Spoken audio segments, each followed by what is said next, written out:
बजरंग बली की शक्ति प्राप्त हो जाती है। आज के इस भक्ति के वातावरण में आपकी शक्ति हमारे साथ जुड़ रही है, इसका अत्यंतिक आनंद हम सभी को है। हमारी ये प्रार्थना होगी, निवेदन होगा कि कभी आप इस गीता की बात आपके माध्यम से करेंगे तो आज 8 लाख लोगों को सिखा रहे हैं, हम पूरे विश्व के करोड़ों लोगों को सिखा देंगे। ऐसी शक्ति, ऐसी ताकत आपकी वाणी में है। आप यहां आए हैं तो ये आशीर्वाद हमें जरूर देकर जाएं और स्वामी जी के वेदों के और यज्ञ के कार्य के विषय। श्री राम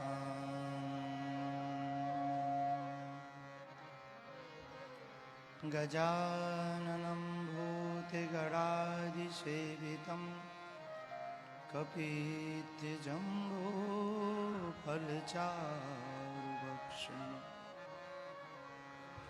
उमासुतं शोकविनाशकारिकं नमामि विघ्नेश्वरपादपङ्कजम्। नमः गुरुभ्यो गुरुपादुकाभ्यो नमः परिभ्यः परपादुकाभ्याम् आचार्यसिद्धेश्वरपादुकाभ्यो नमोस्तु सीतापतिपादुकाभ्यो।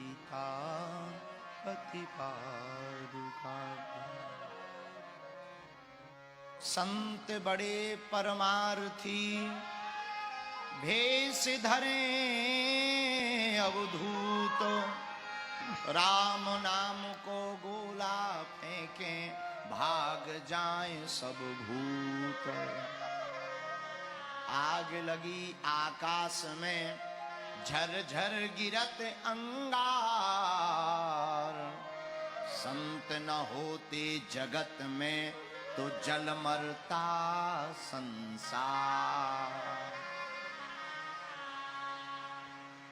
डले रहो दरबार में, किसके दरबार में? संत श्री ज्ञानेश्वर भगवान के दरबार में। किसके दरबार में? आलंदी तीर्थ पावन दरबार में। किसके दरबार में? परम पूज्य अनंत श्री विभूषित श्री पूज्य महाराज जी के चरणों में। अच्छा होगा क्या इन संतों के चरणों में डले रहने से? डले रहो दरबार में, धक्का मुक्का धनी के खाओ। कई बार हमारे आसपास भीड़ बहुत हो जाती तो धक्का मुक्का धूला धनी के खाओ, और एक दिन ऐसा आएगा तुम ही धनी हो जाओ। अच्छा, धनी का मतलब धनवान नहीं।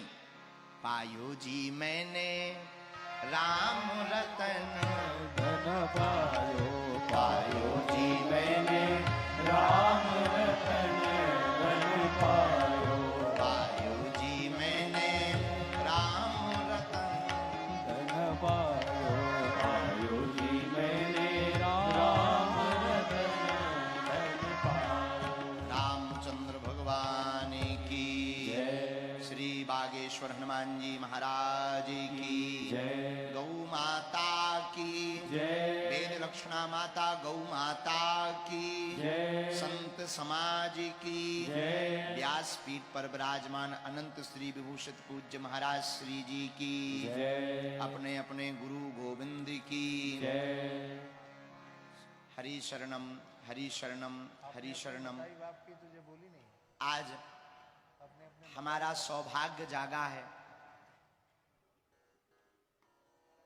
अपने अपने मताई बाप की जी जी, हाँ, अपने अपने मताई बाप की जय, भारत हिंदू राष्ट्र की जय, संत श्री ज्ञानेश्वर महाराज जी की जय, संत श्री जगत गुरु संत श्री तुकाराम जी महाराज की जय, संत श्री एकनाथ जी महाराज की जय, अनंत श्री विभूषित परम पूज्य श्री श्री 108 श्री गोविंद देवगिरी जी महाराज जी की जय, उनके संपूर्ण परिकर की जय, हमारे पूरे मलुक पीठ वाले परिवार की जय। आज हमारा सौभाग्य जागा है, भगवत कृपा हुई है कि हमको प्रथम सौभाग्य तो यह मिला कि हमको आलंदी तीर्थ में संत श्री ज्ञानेश्वर महाराज जी के दर्शन करने का सौभाग्य मिला। द्वितीय सौभाग्य देखो, सुत दारा अरु लक्ष्मी पापी के घर होए, पर संत समागम हरि कथा तुलसी दुर्लभ दोए। तो दूसरा सौभाग्य, कथा श्रवण कर तो नहीं पाए, पर कानन में जितनी माइक से पहुंच गई, एक घड़ी आधी घड़ी, वही कृपा हो गई। द्वितीय सौभाग्य। तृतीय सौभाग्य, हमारे भारतवर्ष में लाखों करोड़ों महापुरुष हैं, लेकिन उन महापुरुषों में अगर संतों के शिरोमणि के रूप में हमारी नजर दृष्टि जाती है छोटी सी मति से, तो परम पूज्य व्यासपीठ पर विराजमान पूज्य श्री मलुक पीठ वाले महाराज जी वास्तविक रूप से ऋषि परंपरा का निर्वाहन करने वाले, और वास्तविक रूप से इतना ममत्व, इतना स्नेह संतों पर लुटाने वाले, और संतों के प्रति जो अगाध श्रद्धा है, सच कहें आप श्री के वचनामृतों को सुनकर के ही हमारे जीवन में हमें संतों की महिमा के बारे में पता लगा है। लोग हमसे पूछते हैं कि आप बहुत संतों का आशीर्वाद ले लेते हैं, तो उसका रहस्य यही है कि हमने पूज्य महाराज जी से सीखा है। ऐसे व्यासपीठ पर विराजमान पूज्य महाराज जी के दर्शन। अच्छा, चतुर्थ सौभाग्य, भारत हमारा देश है, यह अमृत महोत्सव मना रहा, और हम दुनिया के ऐसे सौभाग्यशाली बालक हैं कि जिन्होंने भारत के अमृत महोत्सव को मनाते हुए देखा, रामलला को मंदिर में प्राण प्रतिष्ठित होते हुए देखा, और परम पूज्य अनंत श्री विभूषित धर्म चक्रवर्ती पद्म विभूषण रामानंदाचार्य पूज्य जगतगुरु भगवान का अमृत महोत्सव मनाते देखा, और आज महाराष्ट्र की धरती पर संतों के ध्वज को पूरे महाराष्ट्र में पुनः फहराने वाले, और गुरुकुलम पद्धति के द्वारा समस्त महाराष्ट्र में सनातनीय संस्कृति की चेतना को जगाने वाले परम पूज्य अनंत श्री विभूषित श्री गोविंद देवगिरी जी महाराज जी का अमृत महोत्सव मना रहे हैं। देखो, ऐसा सौभाग्य सबको नहीं मिलता है। महाराज जी जब हम आए, महाराज जी ने जब टोपी पहनाई, हमारा मन तो महाराज जी के अमृत महोत्सव में नाचने का हो रहा था। जी जी, और महाराज जी का जो स्नेह है, महाराज जी की जो कृपा है, हमारे जैसे धूर्त नालायक को भी अपने बगल में बैठाकर और अपने वरद हस्त को इस दास के माथ पर अपना हाथ रखकर हमको भी अनाथ क्यों सनाथ कर रहे हैं। ऐसे पूज्य महाराज जी के चरणों में भी नाक रगड़ का दंडवत प्रणाम। संतों के हम लोग तो दर्शन भर करते हैं, चित्र खींचते हैं, महाराज जी ने चरित्र खींचकर अपने जीवन में उतार लिया है।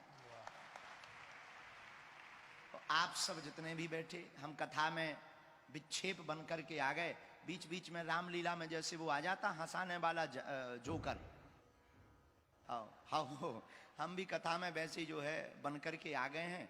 लेकिन अब हम क्या बताएं, पूर्व में तो हम जल्दी जल्दी प्रयत्न कर रहे थे कि कथा के पहले ही पहुंच जाएं ताकि महाराज जी को बीच में विक्षेप ना हो, पर महाराज जी ने हमें दम तब बंधा दी जब माइक से महाराज जी ने अभी कहा कि देखो भाई, घर का मंच है, घर की कथा है। तो जो सन्मुख बैठे सब संतों को भी प्रणाम। हम जिस भूमि पर बैठे हैं, कुछ सुनाने नहीं आए, सुनने आए। गुरुजी कहते थे हमारे, अच्छा वक्ता बनना है तो सबसे पहले बढ़िया श्रोता बनो, बढ़िया बाप बनना है तो बढ़िया बेटा बनो, बढ़िया वाला गुरु बनना है तो बढ़िया वाला चेला बनो, बढ़िया वाला ड्राइवर बनना है तो बढ़िया वाला पहले क्लीनर बनो। इसी प्रकार हम सुनने के लिए आए हैं और संतों के दर्शन हो गए। आज तो हमारा दिन बन गया। और पूज्य महाराज जी के अमृत महोत्सव में हमने अभी वहाँ पर यज्ञ भगवान के दर्शन किए, बटकों के दर्शन किए, चारों वेदों के आचार्यों के दर्शन किए, गौ माता के दर्शन भये, और हमारे जगदीश मुलिक जी हमें लेकर के पूरी व्यवस्था सहित दिखाते हुए आए।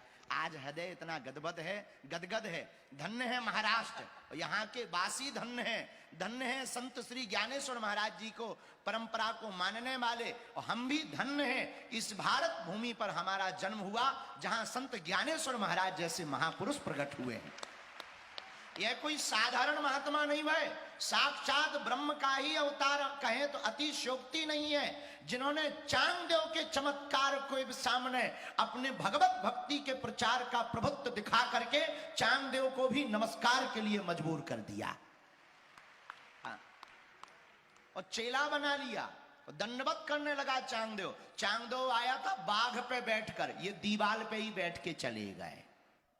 लो भाई आओ, तुम बाघ को बसीभूत करें, तुम तो सजीव को बसीभूत करें। धन्य है संत श्री ज्ञानेश्वर महाराज, उन्होंने निर्जीव को भी बसीभूत कर लिया। ये भगवत कृपा है, संतों की यही महिमा है। ऐसे संत श्री ज्ञानेश्वर महाराज जी के पावन भूमि के मिट्टी को हम अपने माथे पर लगाकर ज्यादा कुछ सुनाने नहीं आए हैं, सुनने आए हैं। आप लोगों से यही कहना है, जितना भी महाराष्ट्र का परिकर विराजमान, हमारे महाराष्ट्र के पागल विराजमान हैं, उनसे यही प्रार्थना है। अब समय में बहुत अद्भुत आ गया, भारत त्रेता युग में जी रहा है। तो रामलला विराजमान हो गए। हाँ, अब रामलला विराजमान हो गए, त्रेता युग। हमने तो उस दिन महाराज जी का देखा, पूज्य महाराज जी रामलला भगवान के जब प्राण प्रतिष्ठा महोत्सव हो रहा था, सरकार विराजमान हो रहे थे, पूज्य महाराज जी भी विराजमान थे वहाँ। सन्मुख महाराज जी वहाँ मंदिर पर जब सरकार की पूजा करवा रहे थे, तो हम अपने भाग्य को कह रहे थे कि धन्य हमारे भाग्य कि संतों की तरफ से पूज्य महाराज जी सरकार की सेवा तो कर रहे हैं और दर्शन कर रहे हैं। और माननीय प्रधानमंत्री जी के व्रत को भी आपने खोला, तो हम सब संतों की नाक और साख दोनों बढ़ गई। ऐसे महापुरुषों के कारण ही हमारे जैसे साधारण बालकों की नाक साख, हम तो फूले नहीं समझ, जैसे किसी का गांव में दूर के रिश्तेदार मंत्री बन जाएं।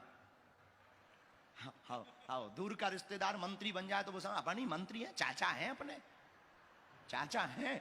गांव में एक तजुर्बा चलता है, बोले क्या, बोले चाचा विधायक हैं अपने, तो बड़े बड़े अधिकारी कांपने लगते हैं। तो अपनी भी दम बंद गई। महाराष्ट्र में जैसे ही प्रवेश भाई, अपन ने भी कह दी हमारे महाराज जी हैं। हाँ, वो साधारण थोड़ी है, जिन्होंने रामलला मूर्ति विग्रह की सेवा की, पूजा की, प्राण प्रतिष्ठा समारोह में मुख्य थे, और जिन्होंने अपने वाणी से वक्तव्य पीयूष वाणी को सुना करके पूरे भारत को मोहित कर दिया और भारत को विश्व गुरु बनाने का संकल्प भी दोहरा दिया।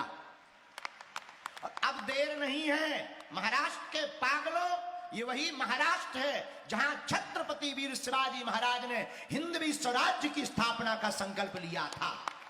और इसी मंच से हम कहते हैं अब भारत हिंदू राष्ट्र होकर के ही रहेगा और गौ माता राष्ट्र माता होकर के रहेंगी, और घर घर गौ माता होगी, तभी भारत हिंदू राष्ट्र घोषित हो पाएगा।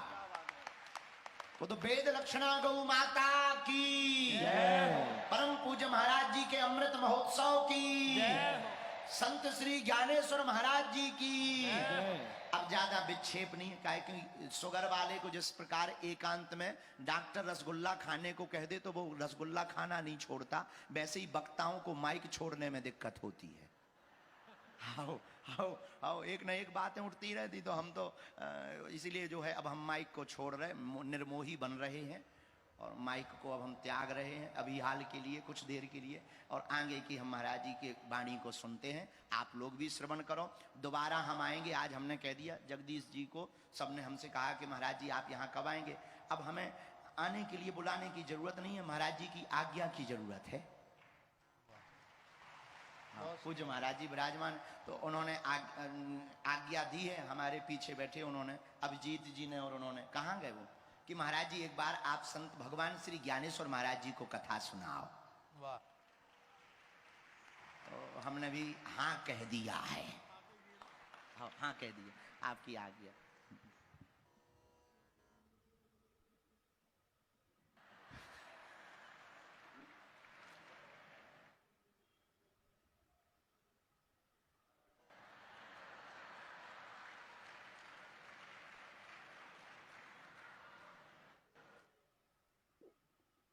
संत श्री ज्ञानेश्वर महाराज के समक्ष हमारे देश के भवितव्य के निर्माता ऐसे युवा लोग जब आएंगे तब यह महाराष्ट्र सच्चे अर्थ में पुलकित होगा।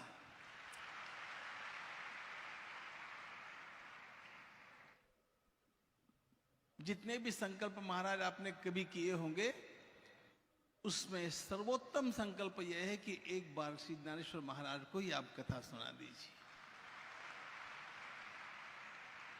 और उस समय उस कथा को निमित्त बना करके फिर एक बार सारे संतों का सम्मेलन यहां पर लगाएंगे। दक्षिण से उत्तर तक के संतों को बुलाएंगे। और परसों ही हम चर्चा कर रहे थे, हरि बाबा के बांध पर जब मेरी कथा हुई तब मुझे पता चला कि मुकुंद हरि जी महाराज,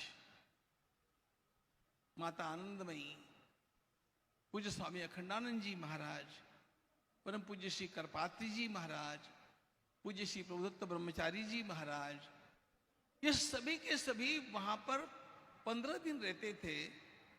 और सबकी कथा में सब लोग बैठते थे सुनने के लिए, सभी वक्ता, सभी श्रोता, और ऐसा सुंदर माहौल बनता था। अब वक्ता तो आप ही बने रहेंगे, लेकिन जैसे बीच बीच में चापल्य करने का अवसर मिलेगा तो हम लोग भी कर लिया करेंगे। लेकिन आप अपना संकल्प फिर दोहराइएगा।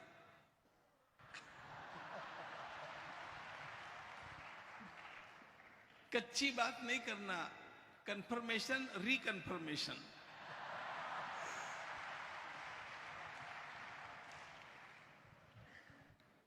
पूज्य महाराज जी की आज्ञा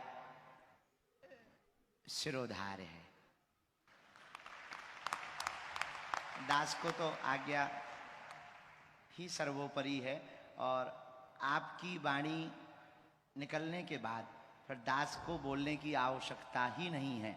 आपकी वाणी ही हमारे लिए आदेश है और आपकी वाणी ही हमारे लिए सर्वोपरि है। संतों की वाणी से ही सब कुछ है। और आप हमारे पूज्य महाराज जी जहाँ विराजमान, हम तो पूज्य महाराज जी को दादा गुरु जी की दृष्टि से देखते हैं, और आप सब एक ही हैं, हमारे लिए तो गुरु तुल्य हैं।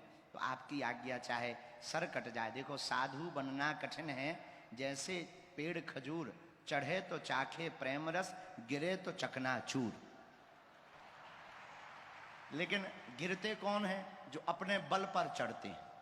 जो अपने बल पर चढ़ेंगे वो गिर जाएंगे, जो नसैनी लगा करके वो कुंदा बांधकर चढ़ेंगे वो बच जाएंगे। तो हम तो संतों के चरणों में अपने जीवन की नसैनी लगाए हैं और संतों की चरण धूलि में अपना कुंदा बांधे हुए हैं, तो हमें गिरने का डर कम है। जब हनुमान जी महाराज राम जी के पास आए, ऋष्यमुख पर्वत पे सुग्रीव बैठे थे, तो हनुमान जी ने यही तो कहा कि चलो ऊपर मित्रता कर लो सुग्रीव से। तो राम जी बोले, भाई जो बीमार हो वो डॉक्टर के पास आए, हम क्या करेंगे जाके। तो हनुमान जी बोले, बीमार अति बीमार होता है तब डॉक्टर को ही चलना पड़ता है। तो सुग्रीव जी ज्यादा बीमार हैं, तो राम जी बोले, उन्हें रोग कौन सा है? हनुमान जी मुस्कुराते बोले, उन्हें भाव रोग लगा, भय का रोग लगा, डरपोक है, बाली से डर है। तो राम जी बोले, हम नहीं जाएंगे, हमें क्या करना जाके, उन्हें आना हो तो वो हमसे मित्रता करें। हनुमान जी बोले, आप ना जाओ, हम ले चल रहे हैं। तो लक्ष्मण जी बोले, कैसे ले जाओगे, बड़ा ऊंचा पर्वत है। हनुमान जी बोले, सरकार हमारे दोनों कंधे हैं, एक तरफ आप बैठ जाओ, एक तरफ आप बैठ जाओ। तो मुस्कुराते हुए राम जी बोले, एक बात बताओ हनुमान जी, कहीं अगर हम गिर गए तो? हनुमान जी बोले, महाराज छोटे बच्चे गिरते हैं तो सिर पकड़ लेते हैं। जब कोई बच्चा गिरने की हालत में होता है सिर पकड़ लेता है, आप हमारे सिर को पकड़ लेना, आप नहीं गिरोगे। लक्ष्मण जी बोले, वाह, अगर ले जाने वाली मशीन ही अगर गिर जाए। भाई बस को तो पकड़ा जा सकता है, पर अगर पूरी बस ही गिर गई तो फिर कौन बचाने वाला? हनुमान जी मुस्कुराते हुए बोले, सरकार जिसके माथ पर आपका हाथ रख जाए अगर वो ही गिर जाए तो फिर दुनिया में बचेगा कौन? अगर वही गिर जाए तो फिर बचेगा कौन? यही हम कहना चाहते कि आपकी आज्ञा अगर टल गई तो फिर आज्ञा मानी किसकी जाएगी। इसलिए महाराज जी के चरणों में पुनः प्रणाम, महाराज जी को प्रणाम। अब विलंब ना करते हुए भारत हिंदू राष्ट्र की